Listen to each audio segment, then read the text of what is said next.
What up? My normal camera is broken. I was trying to record probably like a week and a half ago, and it just kept blinking out. So I did the rational thing. I grabbed my webcam from my other PC, plugged it in, recorded a whole session of me talking to myself, and the sound was so bad because it wasn't utilizing my very expensive professional microphone that it was garbage. And I stormed out, and then I cried a little bit, and then I put off doing this again until today, which is pretty unfortunate, but also kind of good fortune, because I felt like I should do something for Thanksgiving because that's obviously a big holiday, but I didn't really have anything to say about it that didn't seem super like cliche or whatever. So I have a kind of a game plan this time, which is not normal for me.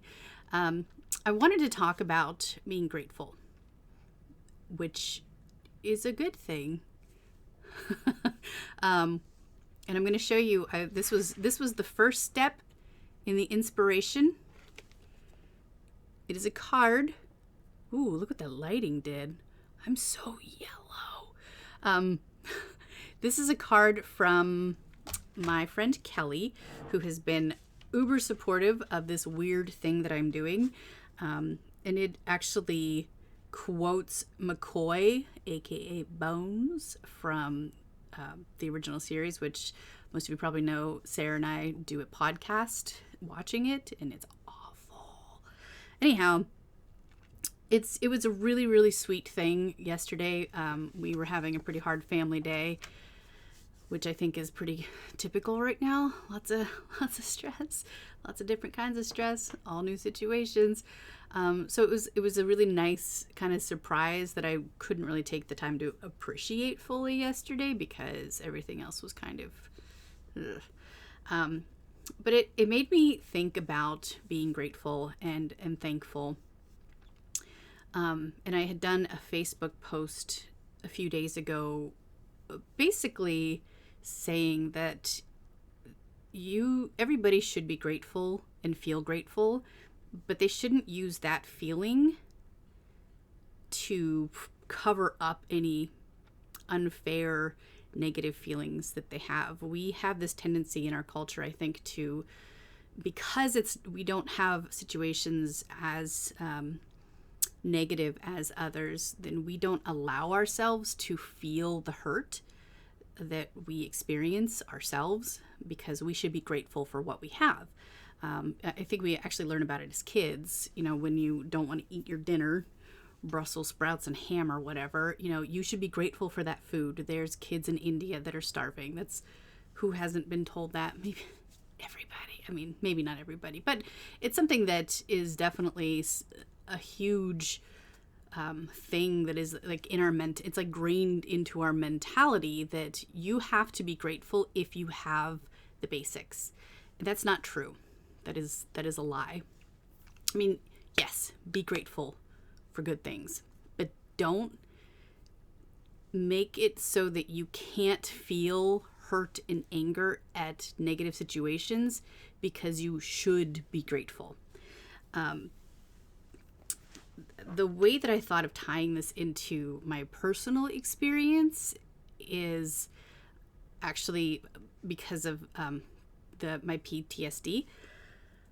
One of my big struggles is believing that I deserve it. Not like, oh, that's such a shitty thing. What have I done to deserve it?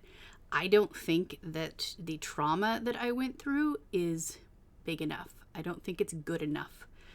But that's not how it works, obviously. It's not how it works. But when I've tried several times to research, because that's kind of how I really understand things better, is through like the scientific terms. Like if I can process intellectually what's happening, it's much easier for me to apply that to my situation. Be like, oh, that's that. Well, I know why I do that. That's that. But I haven't been able to do that because for one thing, every time I go to look it up, I dissociate pretty like almost instantly. So I can't remember anything that I read. And then when I am looking through links, most of the links are for veterans who are experiencing PTSD.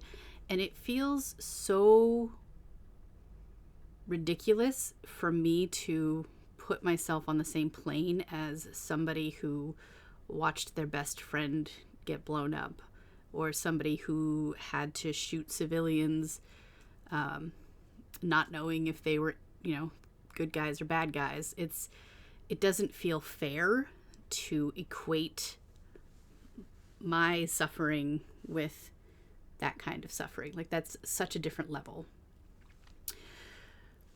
What I'm currently in the process of working on and figuring out is that basically trauma is just your brain not being able to process something. It's overwhelming. It's an overwhelming event that you just can't wrap your head around it. And so it kind of like, it's all there, but because you can't figure out what to do with it, it just kind of stays there and makes problems everywhere else. So that's kind of what I think the grateful thing is like.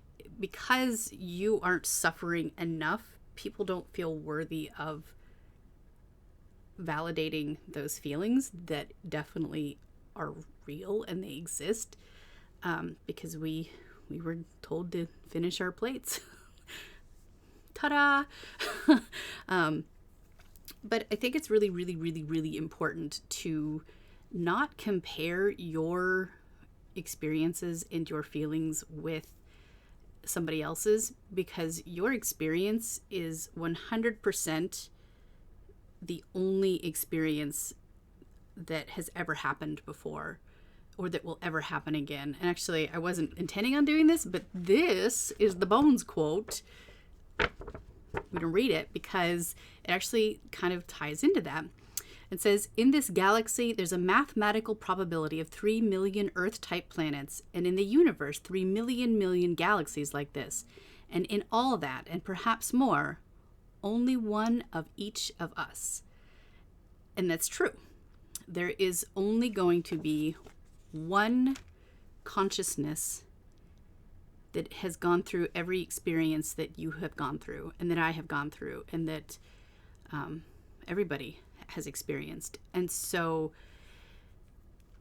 because you can look at somebody and say, oh, they're so much worse off, that situation is so bad, that does not lessen your badness. It doesn't lessen the hurt that you've experienced. It doesn't lessen your pain. Actually, if anything, it's very hurtful to you to have those kinds of thought patterns, because you aren't letting yourself experience those feelings. If you were a good person, you would suffer more. Okay, that's what I'm saying. Kind of actually am. It's almost a way of avoidance, of like just not dealing with it. Oh, that can't be a real feeling, because why would I feel like that? But you do. So, quit just ignoring it and piling this, forced gratefulness on top of it. And again, you can be grateful. I'm very grateful. I am grateful I have a very blessed life. We have a lot of financial security. I've got an amazing kid who is really frustrating, but also really clever and funny and fun and weird. But that the level of good doesn't automatically negate the level of hurt that I'm capable of feeling. And I sometimes get this sense that I should feel guilty for feeling the good stuff, and also not be allowed to express the bad stuff because it's not bad enough. And that's just bullshit. It's so confusing and it's so conflicting. there cannot be good without bad, which is very cliche, but it's kind of true. We're not living neutral existences. I am a little, something that I'm working on also is not feeling guilty for feeling good about things. There are always going to be downs and ups in everybody's existence. And it's really nice to appreciate the good things when they're happening and to keep them in perspective and remember them. But you have to do the same thing with the bad. You have to hold it and you have to acknowledge it. And you can't diminish what you're going through because you don't think it's as bad as something else. Because it's your experience. You may not be experiencing the homelessness. You're experiencing this other thing that has that same level to you. So yeah, that's kind of happy Thanksgiving, like a week late or whatever. But it's been on my mind a lot, I think, because of the holiday season. Another thing, I know that right now in particular, people are experiencing an uptick in seasonal depression and holiday depression. You are normal. It's okay to feel that way, especially if you feel like your job is to make holiday magic happen for everybody. That's a lot of fucking pressure. It's hard, and it's okay to lock yourself in the bathroom and eat a candy bar. I haven't done that today. Not even yesterday. I haven't done it yet, actually. But be aware that this season in particular is really hard emotionally on a lot of people for a lot of different reasons. And it's okay to set some time aside for yourself to, one, figure out if you're feeling weird or things are feeling hard. Don't just ignore it. Don't just keep busy so that you don't have to think about it. That's not helpful. It's just not. The next thing, if you figure out that something is weird or hard, you can definitely try to find some help for it. And I'm not saying go to therapy right now. Chances are, if you try to get into therapy right now, especially in the Valley, it's not going to happen. Everybody is so booked. They're like overbooked. There's wait lists upon wait lists because the pandemic has absolutely murdered mental health, and people can't deal with this because this is trauma. The pandemic is a trauma. It's overwhelming. Our brains can't process any of it. So there are other ways to get help. You can just look up ways. Sometimes just talking to somebody that understands what you're going through can be really helpful. There's a book that's written by Ali. I think her last name's pronounced Brosh, but it could be Broche. I don't know. I should have looked it up. Didn't do that. But basically what she says in this, it's a webcomic book. And if you don't want to purchase the book, that's fine, because you can actually just look up hyperbole and a half. And then also the word depression. Because she describes depression in such a funny but relatable way that it makes it feel like somebody wrote your insides and put it in a weird webcomic with kind of weird characters. I remember the first time that I ever read it, I was blown away by it because I was like, oh my God, I never would have identified that I had depressive episodes. I used to call them funks, get into some funks. But it's this overwhelming feeling of apathy that you can't get out of, and there's nothing you can do. It's like a hopelessness. But the moral of sort of the story is that it'll go away. It might come back, but it's probably going to, dissipate a little bit. But just watching her go through this experience and sort of chronicling what's happening and her emotions throughout it, it's really, really, really well done. And again, I would, if you know somebody with depression and you don't know how to connect with them about it, because you haven't ever experienced that, then it's a great way to sort of get an insight that is really easily digested and knowledgeable.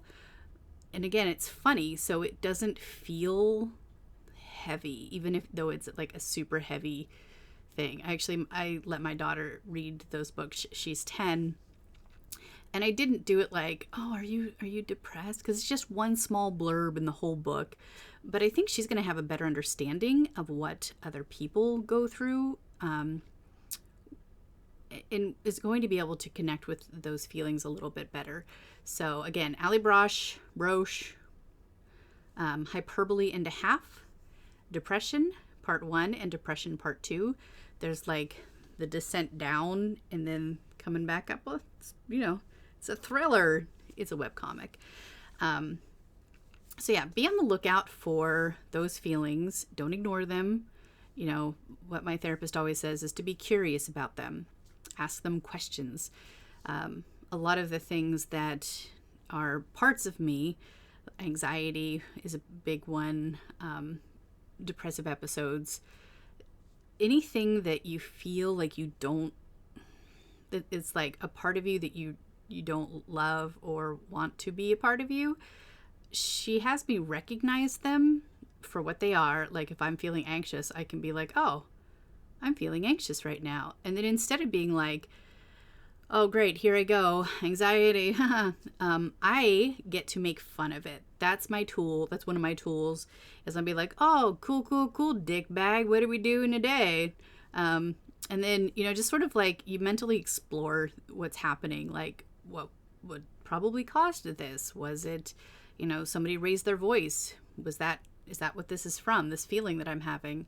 You check into your body, you check in your brain, you check into your feelings, and see if you can make any tangible connections. And it's not going to cure anything, but sometimes just having that awareness can really, really help. And I've said this before, having the awareness of things and then accepting them and not assigning judgment to them. Like, oh, I'm anxious again. I suck. No, yes, I'm anxious again, but I don't need to put a value judgment on that, or judgment value. I don't need to say like, oh, I'll never get this right. I'll never be good enough. What I can do instead is be like, oh, I'm anxious again. Time to do some grounding exercises. Like kind of looking at things factually instead of with judgment. Like it's a bad thing that I get anxious all the time. Like I know it's a bad thing, but I don't have to internalize the bad feelings and say unkind things to myself about how I feel about it, because I think it sucks. But that's not helpful. It's just not helpful. So I feel like I kind of dipped in a lot of different places here. I know it was a little all over the place. I wasn't actually meaning to talk about depression at all. That just, lucky you, that just happened. But it's also pretty important because, again, I think that with the seasons changing, take some vitamin D supplements if you're noticing that you're feeling pretty bummed out all the time right now. Days are shorter. It's not as sunny. Vitamin D, that can help you out quite substantially.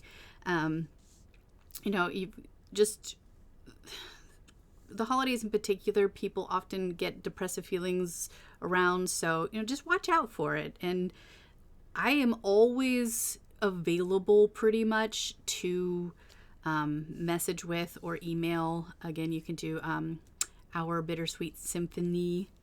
No, that's a song. Our Bittersweet Sympathy at gmail.com. See, I knew I was going to do that.